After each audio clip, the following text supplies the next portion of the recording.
Welcome to Business Masters, the podcast that gives you direct access to world-leading experts on key business issues. To be the first to know about future shows and to access even more exclusive content, visit businessblueprint.com and subscribe today. Hello everyone, it's Dale Beaumont here, founder of Business Blueprint, and welcome to another Business Masters podcast. Today I'm talking with the world's #1 authority on trust-based selling, Ari Galper. And our topic is how to put trust and authenticity back into selling. Ari, thanks for joining us. My pleasure. Thanks for having me, Dale. Glad to be here. Now, you recognize as the world's #1 authority on trust-based selling. Can you explain what is trust-based selling all about? Sure. Well, the word trust and selling has been thrown around quite a bit. There's been discussions around the idea of consultative selling and non-pressure selling, and the idea is we ask a lot of questions and hopefully get lots of answers back and all goes well. But what we discovered was that if you ask questions to somebody who doesn't know you quite yet, you may not get the right answers, meaning the truth from people. So I realized that to really get this right, you have to build a system to help your clients feel comfortable telling you the truth of what they're actually thinking. And that's what we define as trust-based selling, how to actually create authenticity in the sales process so your clients feel comfortable telling you where they stand, so you're not chasing them, and you're not stuck in chasing what I call ghosts. So that's the idea behind it, is getting to the truth of people. And why do you think it's so important to get to the truth, apart from, obviously that when you know where someone stands, you're better able to help them, but is there anything more to it than that? Sure. Well, traditional selling, if you've been exposed to that, we've been conditioned to basically chase anything that moves. Anything looks like a lead. We just start going after them. We just chase people, and with the hope at the end we'll make the sale. But that whole process has become so painful that unless you have a process and a system to delineate who's real and who's not real, you'll end up wasting a lot of time with people who aren't going to buy. So I figured out a system where you can actually help your prospects feel comfortable telling you where they stand, so you're not chasing those people who aren't going to buy, and you're comfortable letting them go if they're not going to buy. So it's a way to kind of step out of the chasing game and not have to kind of waste your time with people who aren't really interested. And how does this philosophy differ to some of the conventional sales models? And I'm sure anyone that's kind of, been in selling would have probably come across, CDs from people like Brian Tracy and Tom Hopkins and maybe even Zig Ziglar. How does this approach differ to, what is kind of commonly known when it comes to sales? Sure. Most of those guys I respect a lot fall into a traditional school of selling that basically says this: your goal of the sale is a process to make the sale. That's your objective, is to go for that sale. And certainly you can be nice about it, be pleasant about it, but your goal is the sale. And we take a whole different approach to that process. Our objective of the process is not to make the sale at first. The goal of the process is to first identify if we're a fit or not. So it's a very different goal at the end. So when you change your end goal, what happens is you end up changing the way you communicate with people. So rather than using certain terms or phrases that imply you're out to chase the sale, instead your communication for them feels as if you're hopefully authentic, and your goal is not hidden, but your goal is to basically help them solve their problem. And so fundamentally, our school of thought is different in that our objective of the process is not to make the sale. Our goal of the process is to identify who really is a fit, so the sale happens naturally along the way. Okay, and where do you think we kind of, went wrong in that whole, kind of process of conventional sort of sales? Well, I don't think the sales process went wrong. I think what happened was the world changed. In the last 5 to 10 years, trust has gotten so low in the business world, and people are so familiar with sales techniques that sound salesy, they've shut down. They've shut down as early as hello. I mean, if someone called your office tomorrow morning, you heard, "Hi, my name is, I'm with, we are a," what goes through your mind in about 3 seconds? Salesperson.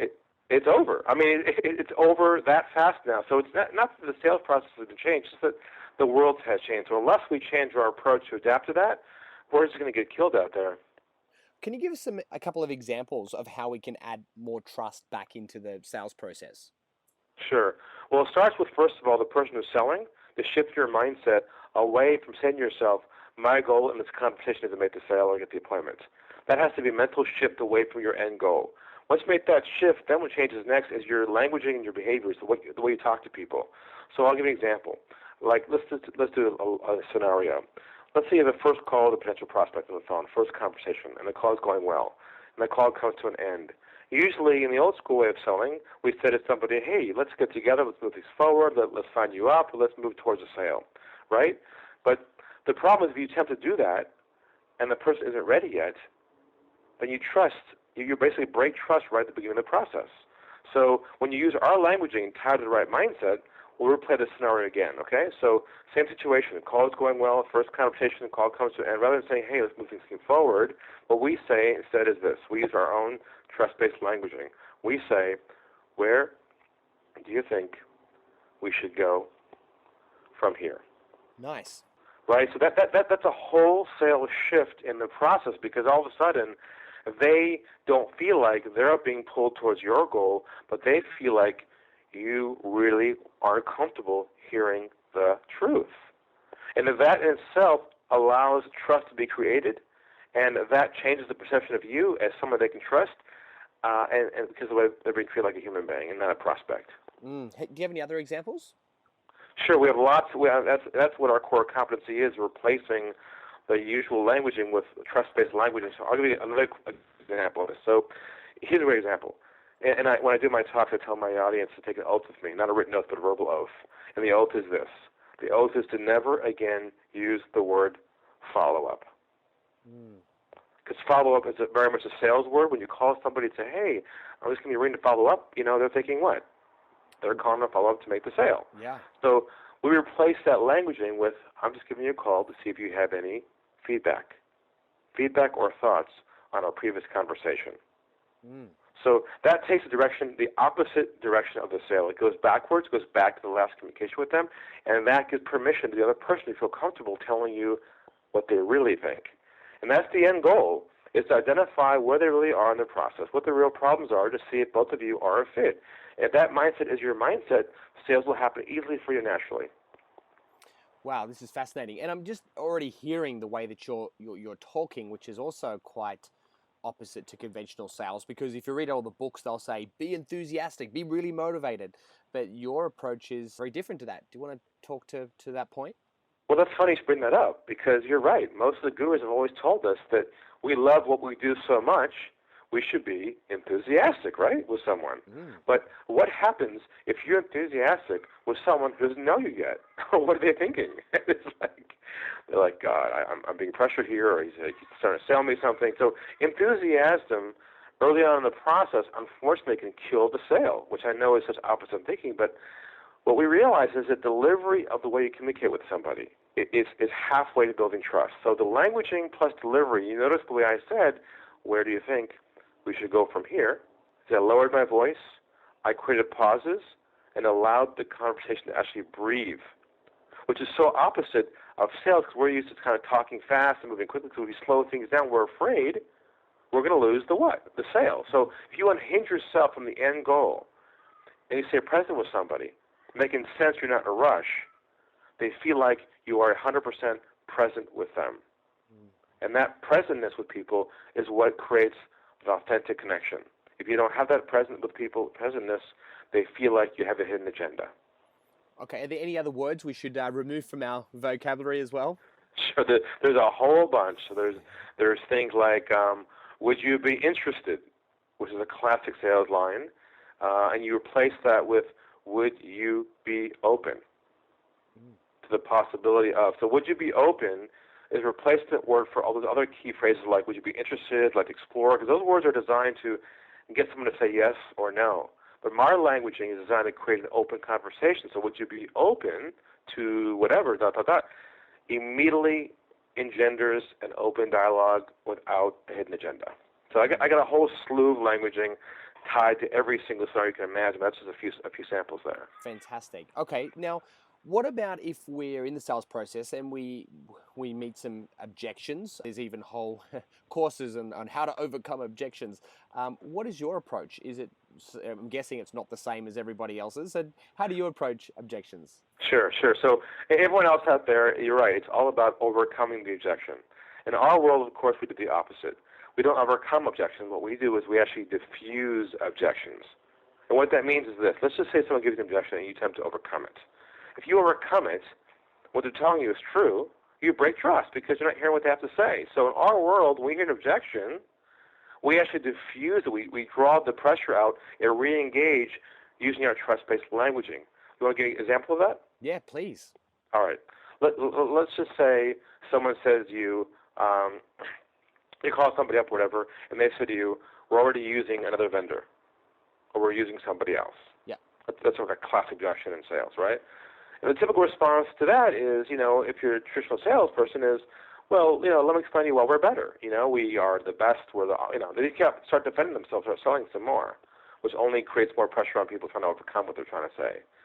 So it reverses the scenario. So if we hear, we're using somebody else, the vendor, what we say is, that's not a problem. That's the first phrase we say to diffuse the resistance that's coming our way. Instantly, okay? I feel relaxed. So I'm like, oh, okay, that's not a problem. Great. Right, because that diffuses the moment. If you don't diffuse it, what happens is you're forced into two modes. One is fight or flight. You have to defend yourself, or you have to back away and hang up the phone. We provide a middle way of doing it so the authenticity of the dialogue is kept intact. You're not risking the relationship for the sale. So we say that's not a problem. Then we pause, give a chance to breathe. Then we say, with authenticity, we say, I'm not quite sure, I'm not looking to replace your current vendor in any way, which is true because I have no idea if we're a fit. Well, I'm just giving you a ring to see if you might be open to some different perspectives that you may not have access to now around how you currently do X, Y, Z, a different idea around that. So, and the truth is, we have no idea yet if we're a fit for them, and the last thing we want to do is replace their current relationship without them feeling engaged in that process. So the truth is that we're diffusing the moment and the pressure, not defending ourselves, but re-engaging without crossing the boundaries that they are still holding tight to themselves. Okay, what about if someone says to you, Ari, we just don't have a budget for this at all? I would say that's not a problem. Okay. That's what you always say when you hit resistance, because you have to first diffuse the moment in order to re-engage. If you don't have a diffusing languaging at that moment, you're forced to defend yourself. So if someone says we don't have the budget, you're going to say that's not a problem. And they're going to kind of go, what? Because they're confused. They're waiting for you to convince them that they do. Of course, that's the game. That's what they expect you to do if you're typically the old way of thinking. But in our world, that's not our goal to convince them to say yes. Our goal is to bring them out to identify if we're a fit or not. I have no idea yet if we're a fit. So I'll go on now. So I'll say, we don't budget. That's not a problem. A lot of our clients did not have a budget at all when they heard about us. But we were able to help them build a case around this, to build a budget, to basically prove an ROI around that. Would you be open to that concept or that idea around that?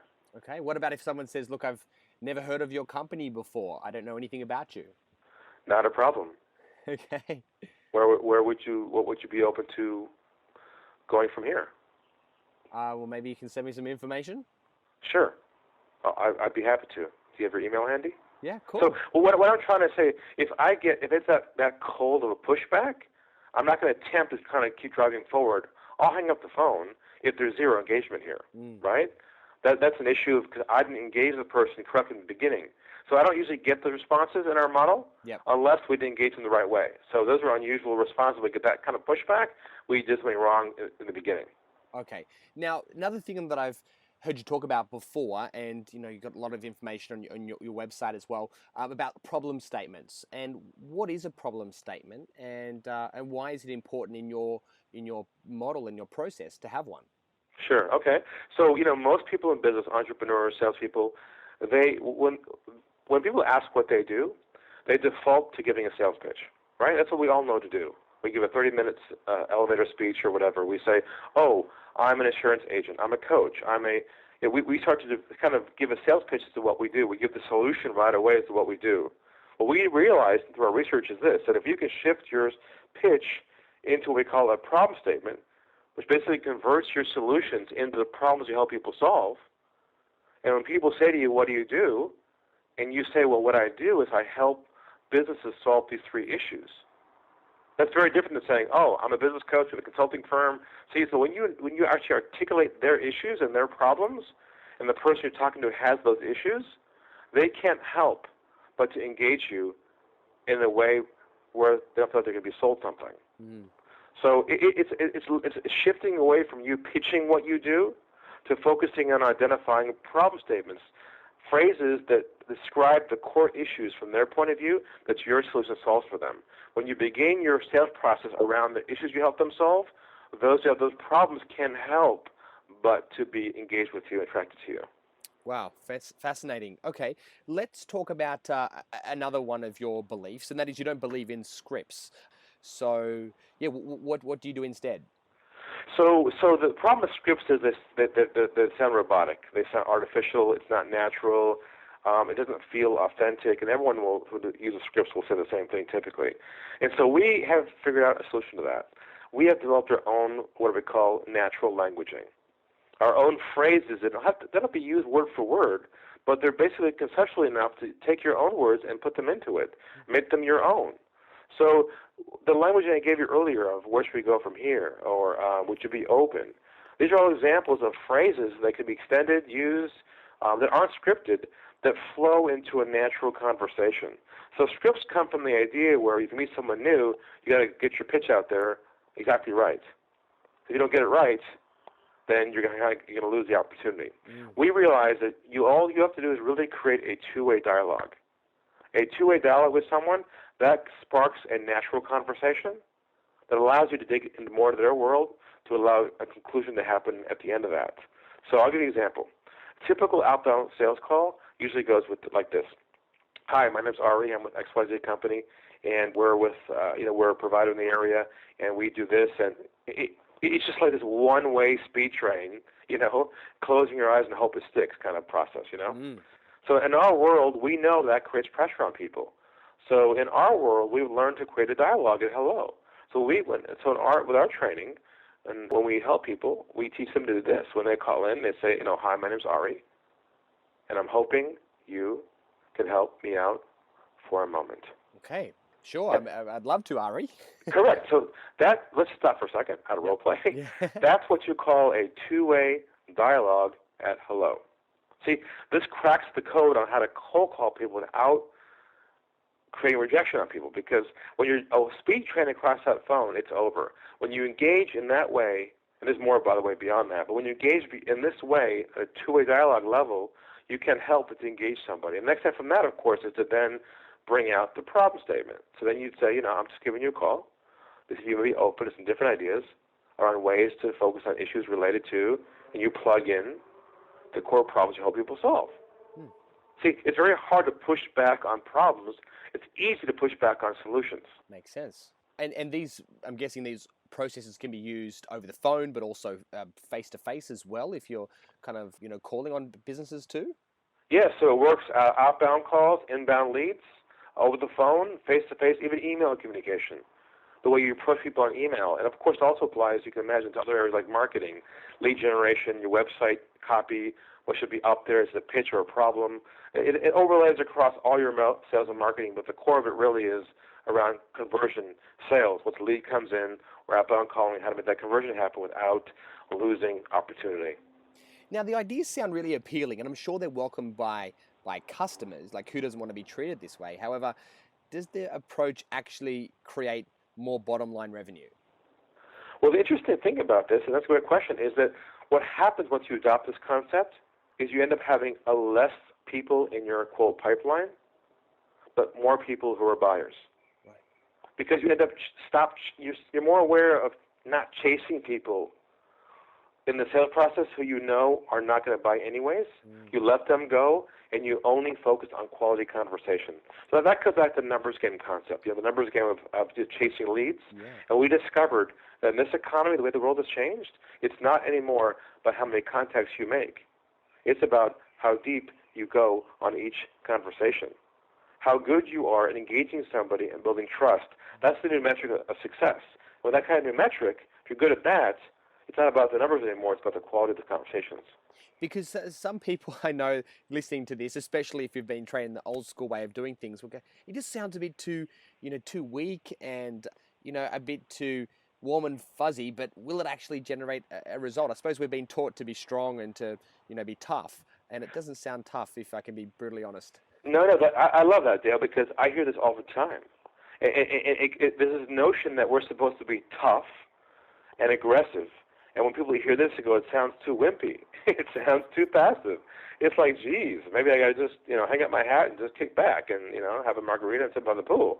And what's interesting about that whole conditioning is that it's almost like we've been taught over the years to wear sales armor around us. Meaning we gotta be tough and take rejection. We gotta be able to push through doors. We gotta be able to chase people. Because we don't chase them, we're whips. We give up. But that comes from the notion of chasing anything that moves in your vicinity. That comes from having no mechanism of knowing who's real and who's not real. This is about really sifting through all the people in your pipeline or funnel you're working with and identifying systematically who is a fit or not. So I gave you some quick ideas today, but let me tell you, this all goes into a flow chart, into a systemized process that's actually repeatable and scalable. Awesome. Well, we'll chat about your website in just one sec.